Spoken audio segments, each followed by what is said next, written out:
What up, folks? Welcome to the first talk bit of 2020. If you are not familiar with this format, this is a format where we cook a delicious meal while talking about a topic that is in the news or a topic that is dear to our heart or whatever. So, what is the topic for today? And what is the meal for today? Okay, first I'm gonna jump into the meal, and that's a sort of Asian stir-fry wok pan, let's say. So we're just going to mix a bunch of veggies that I like to have with Asian flavors, such as some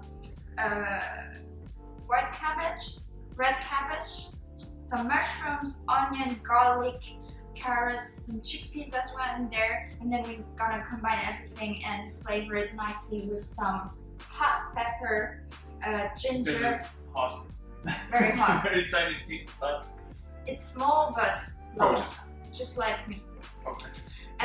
Some miso, that's a must have in a Asian mix, I think, and I just dropped something. Yeah, some ginger powder, garlic powder. And the topic, and the rice is cooking. Of course, Asian meal goes with rice.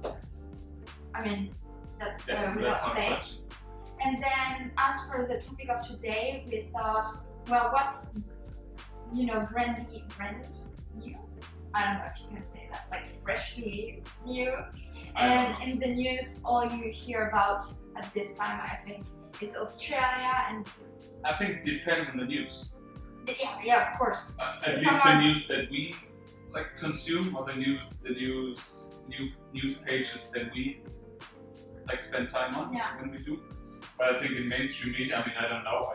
We don't even look at TV. No, we don't watch it. No, actually, it's not even connected to the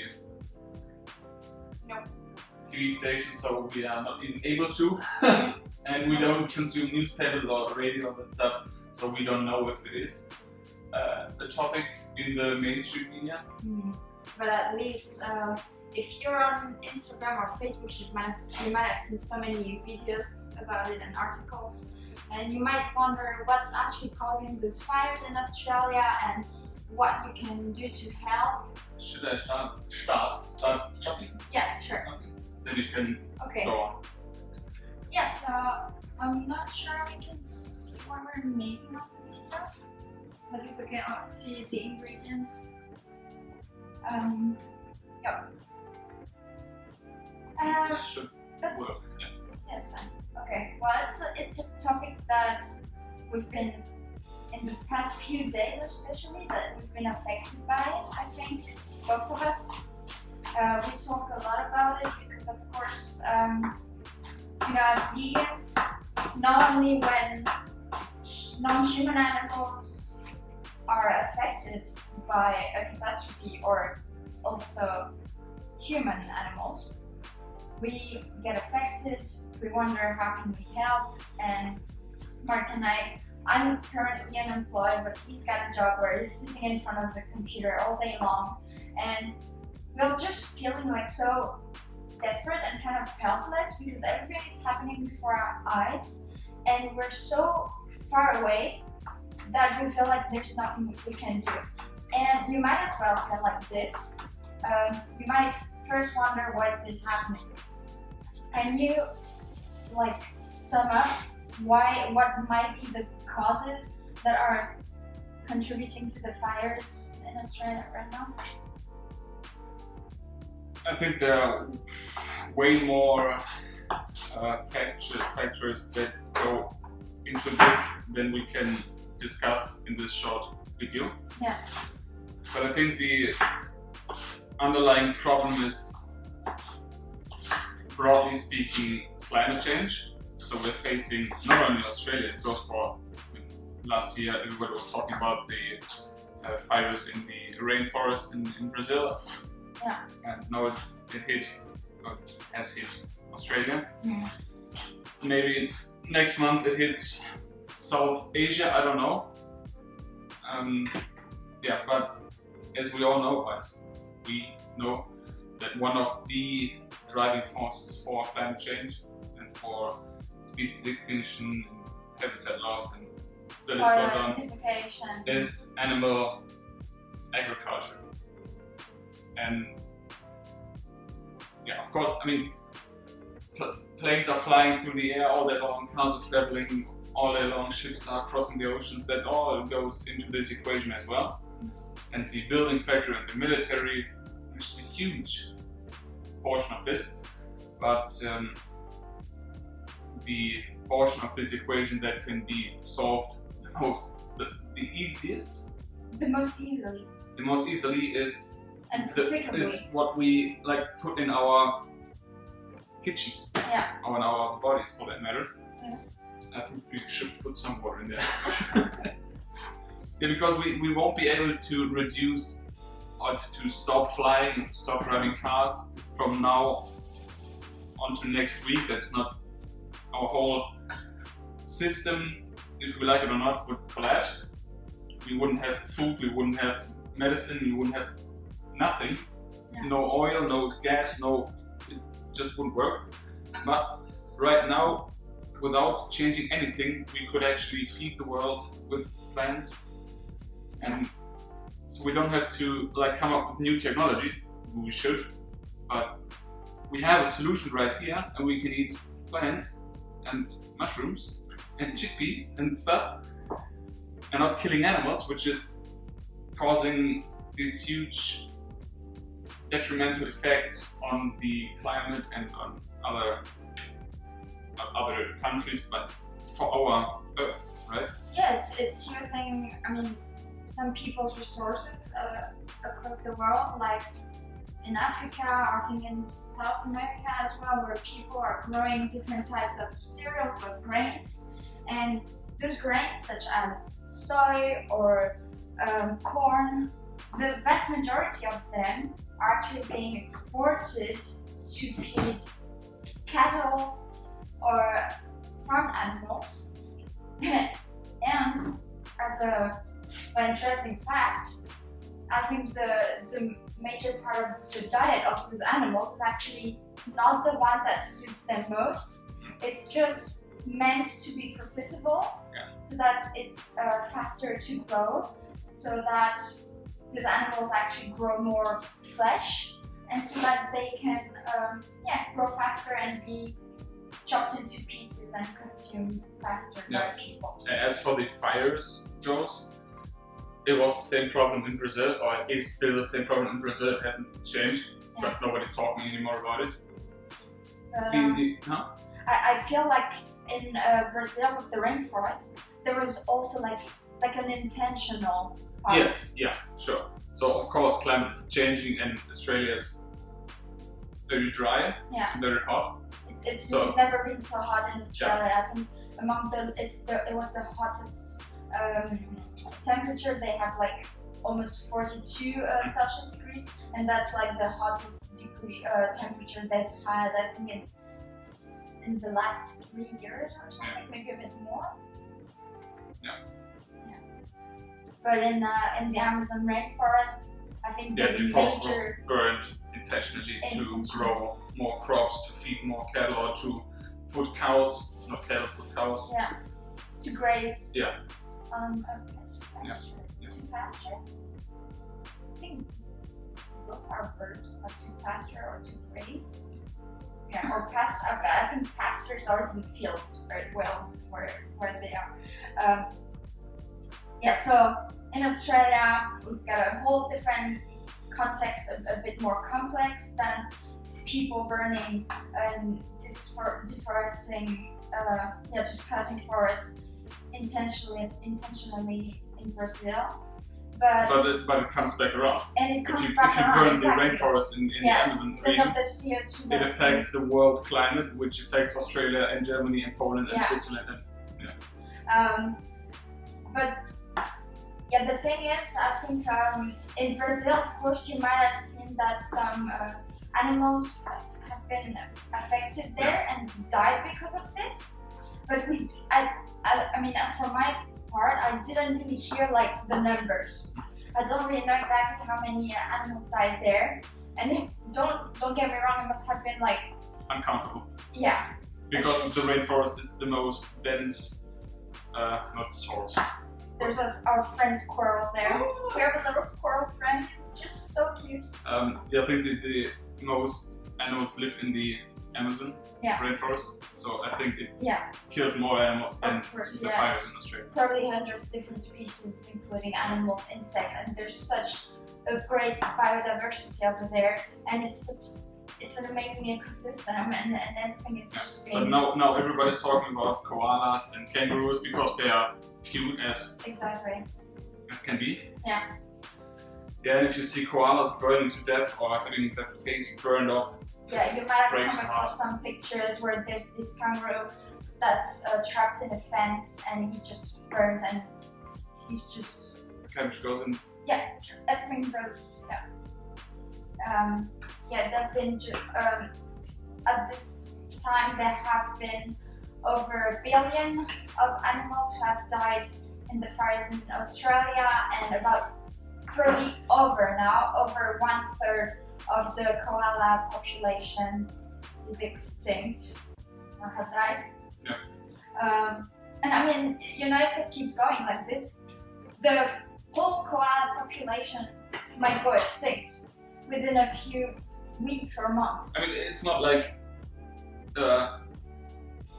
it's especially worse because it is happening to koalas, but it's just showcasing how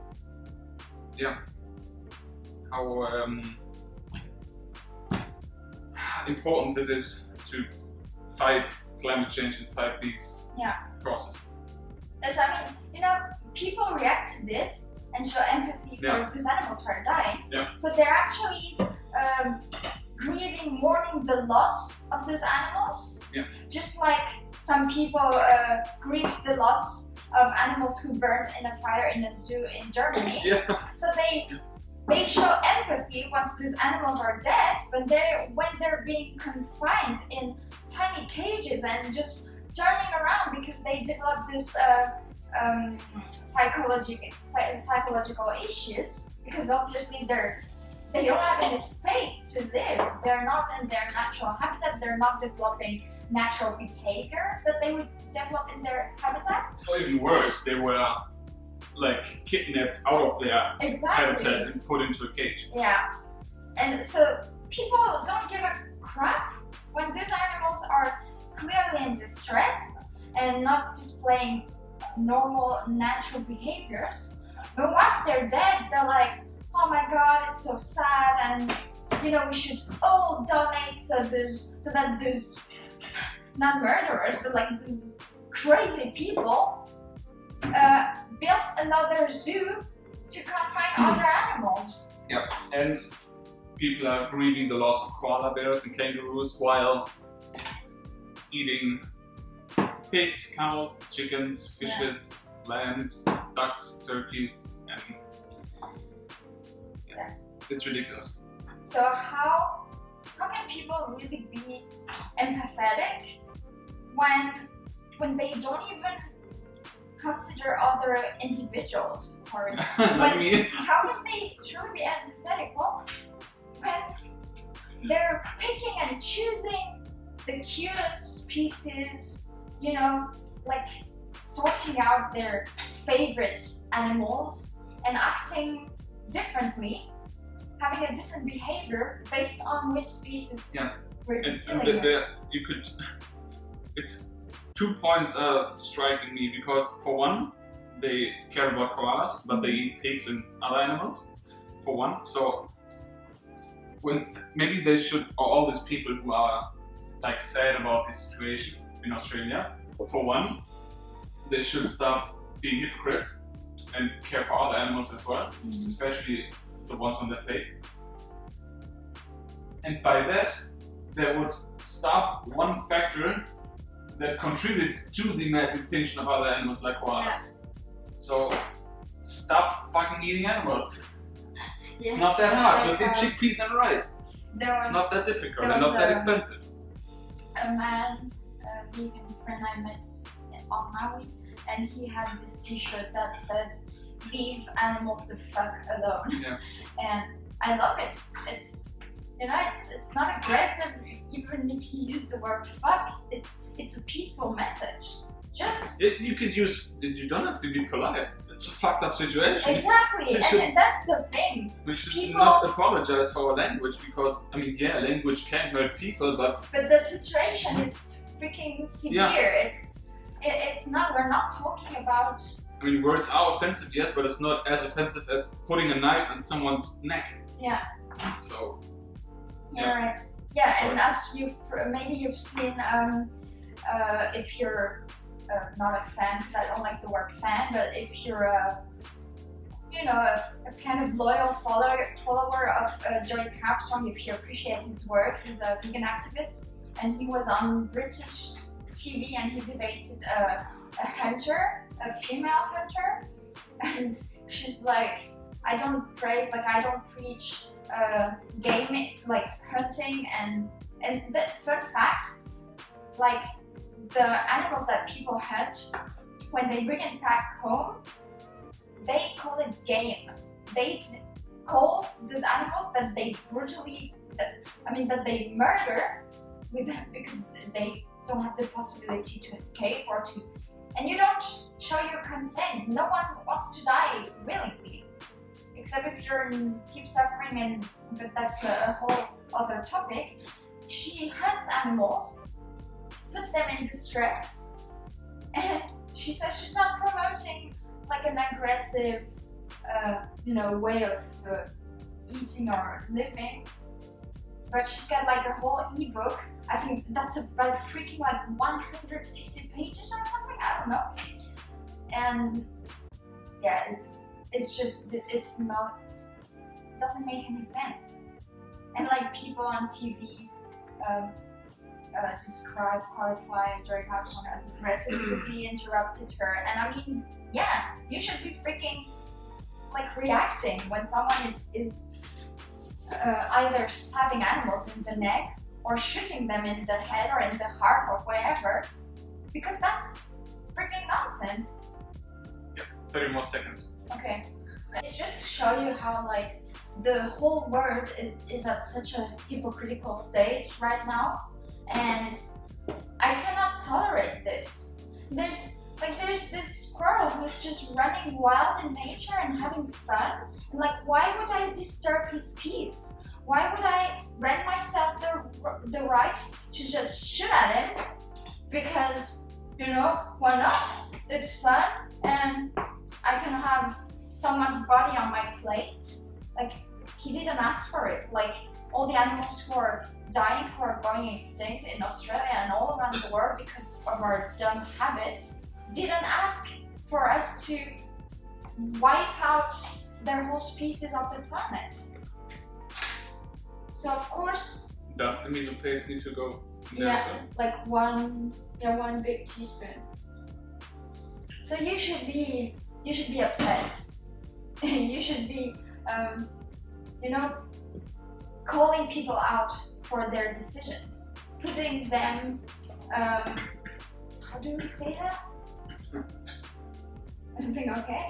Yeah, salty. Like putting them in front of their action, holding them accountable for what they're doing right now. Go on. Yeah, I'm good, because like I feel like I've been talking about. Yeah, we started with Australia and then went to hunting and Yeah. No, it's just sick that people call hunted animals game. Like. Yeah.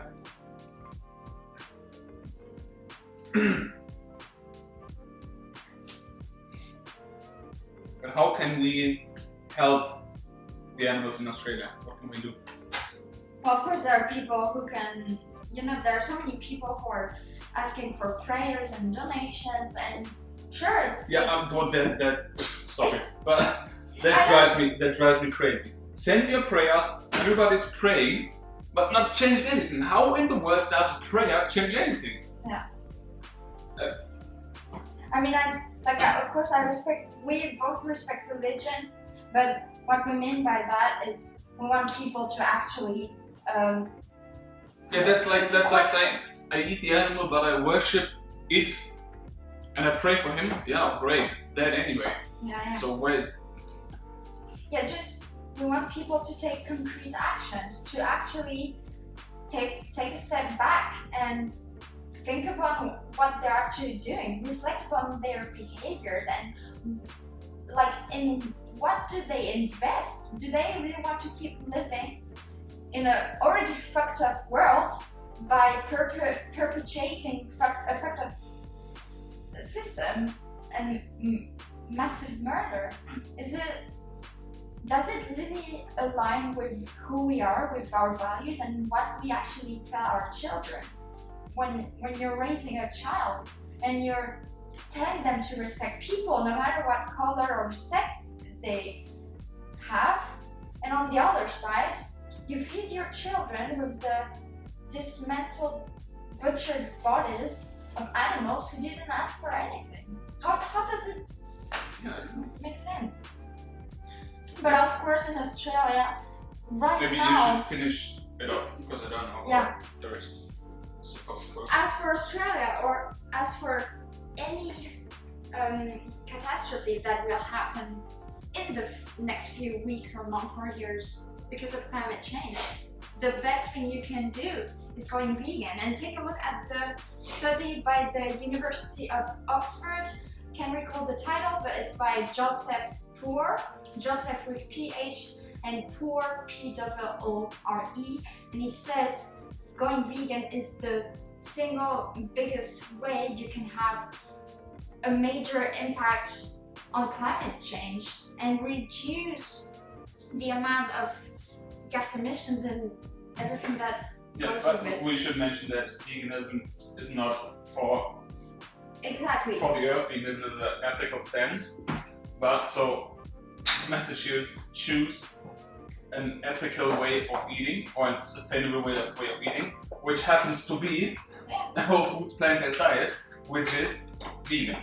So of course you can be vegan and fuck up the environment as well. You can fly across the globe 3 times a year. You could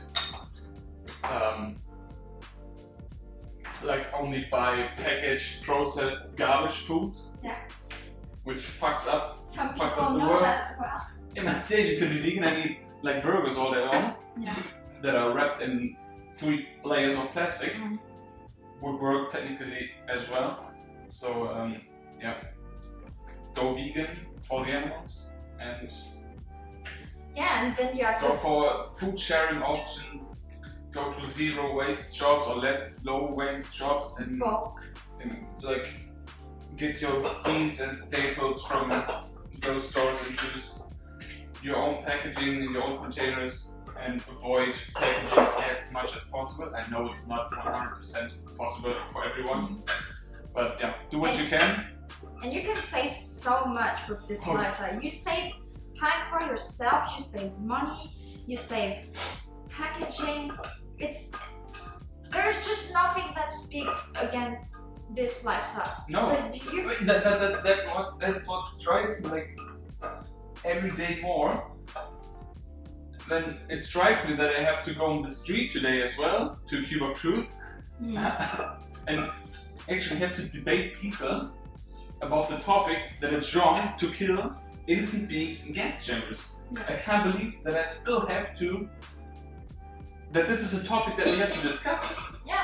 I mean, of course, not everybody knows about the conditions, but at least you see it and you're like, oh wow, I didn't know that pigs are killed in gas chambers. That's wrong. I'm no longer going to eat bacon. But that we have to debate it, or that it's wrong to kill children and steal them from their mothers so we can have breast milk. And yet there are still people who will tell you, oh no, I like my cheese on my table, you know, for dinner, so I don't give a fuck if there are some chicks, 1-day-old male chicks, who are being thrown in a massive macerator and just being ground alive. You know, no, I like eggs too much. I mean, that's a freaking egg. It's not even a product. It's a being, and your taste buds are amazing. You can just like starting on a vegan diet. You will be amazed at how your taste buds change So yeah, that's And actually, fun fact, I think I read it last evening in How Not to Diet. Taste buds change every, I think, 10 days. So they recycle every 10 days because it makes sense, because like in your mouth you are exposed to like hot stuff and is in contact with your teeth and fluids. So it makes sense for our body to recover those taste buds frequently. I think it was somewhat in the range of 10 days. Yeah, of course, there goes more into taste habits than the taste buds. It has also to do with the wiring in your brain, but just wanted to drop that fun fact. Yeah. Yep, so no excuse. And even, sorry,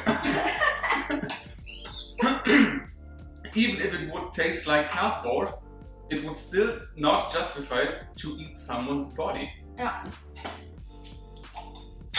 And the great thing is, it doesn't freaking taste like cardboard. My mom, she's not fully eating it. She's still struggling a little bit with cheese. She has it like once in a month or so, and she freaking loved the whole week she spent with us. She ate without refined sugar or she just like tasted the pureness and yeah, the natural amazing flavors that those foods contain. And she was amazed that cashew butter can taste so amazing and that you can make a beautiful vegetable bolognese and still enjoy having spaghetti without having someone hacked in pieces in there. Yeah, so yeah, I think we should calm down. First calm down and then eat. Okay. What's missing?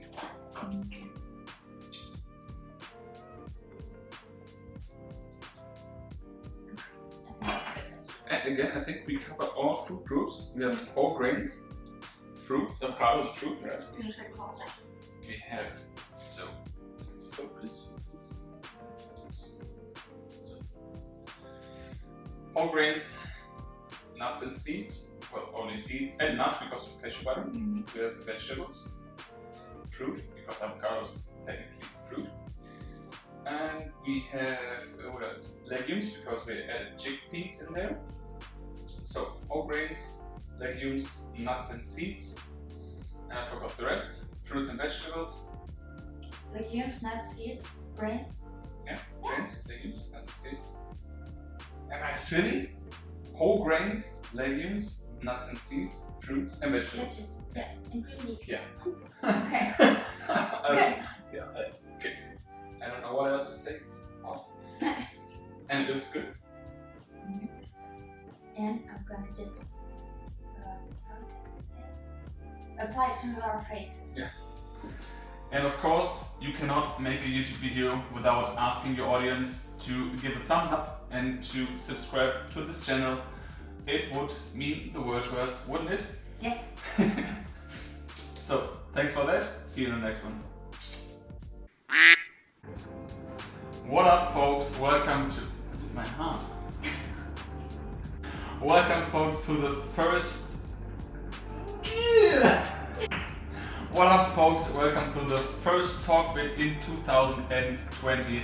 Ich habe keine Ahnung, was ich sagen soll. Ich habe schon wieder vergessen.